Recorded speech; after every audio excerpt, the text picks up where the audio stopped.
ಎಲ್ರಿಗೂ ನಮಸ್ಕಾರ. ನಾನಿವತ್ತು ಮಶ್ರೂಮ್ ಗ್ರೇವಿ ಮಾಡೋದು ತೋರಿಸ್ತಾ ಇದ್ದೀನಿ.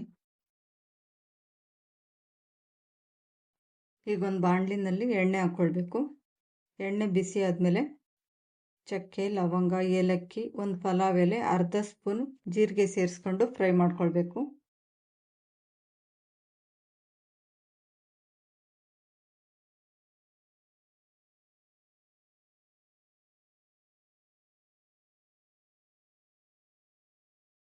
ಎರಡು ಈರುಳ್ಳಿ ಕಟ್ ಮಾಡಿ ಹಾಕ್ಕೊಳ್ತಾ ಇದ್ದೀನಿ. 3 ರಿಂದ 4 ಹಸಿಮೆಣಸಿನ್ಕಾಯಿ ಹಾಕ್ಕೊಂಡು ಈರುಳ್ಳಿ ಸಾಫ್ಟ್ ಆಗೋ ತನಕ ಫ್ರೈ ಮಾಡಬೇಕು.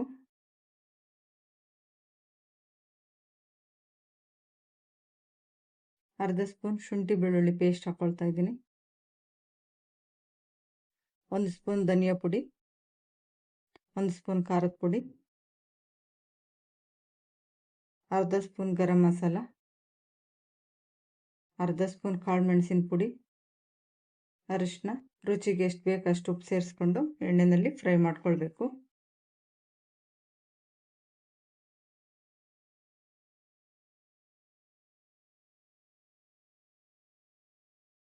ಇಲ್ಲಿ 4 ಟೊಮೆಟೊ ರುಬ್ಕೊಂಡು ಹಾಕ್ಕೊಳ್ತಾ ಇದ್ದೀನಿ. ಹಸಿ ವಾಸನೆ ಹೋಗೋ ತನಕ ಫ್ರೈ ಮಾಡ್ಕೊಳ್ಬೇಕು.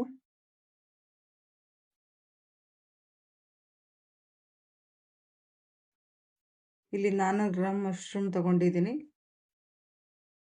ಚೆನ್ನಾಗಿ 3 ರಿಂದ 4 ಸರಿ ಸಿಪ್ಪೆ ತೆಗೆದು ತೊಳೆದ್ಬಿಟ್ಟು ಹಾಕ್ಕೊಳ್ಬೇಕು. ಕಟ್ ಮಾಡಿ ಹಾಕ್ಕೊಳ್ತಾ ಇದ್ದೀನಿ. 2 ನಿಮಿಷ ಫ್ರೈ ಮಾಡ್ಕೊಳ್ಬೇಕು. ಗ್ರೇವಿ ಬೇಕು ಅಂದರೆ 1 ಕಪ್ ನೀರು ಸೇರಿಸ್ಕೊಳ್ಬೇಕು.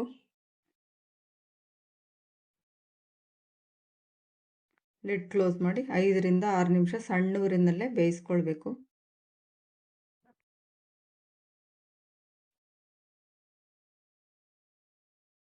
ಲಾಸ್ಟಲ್ಲಿ ಸ್ವಲ್ಪ ಕೊತ್ತಂಬರಿ ಸೊಪ್ಪು ಸೇರಿಸ್ಕೊಂಡು ಮಿಕ್ಸ್ ಮಾಡ್ಕೊಳ್ಬೇಕು. ಸಿಂಪಲ್ ಆಗಿರೋ ಮಶ್ರೂಮ್ ಗ್ರೇವಿ ರೆಡಿಯಾಗಿದೆ. ಈ ರೆಸಿಪಿ ಇಷ್ಟ ಆದರೆ ಲೈಕ್ ಮಾಡಿ. Thank you.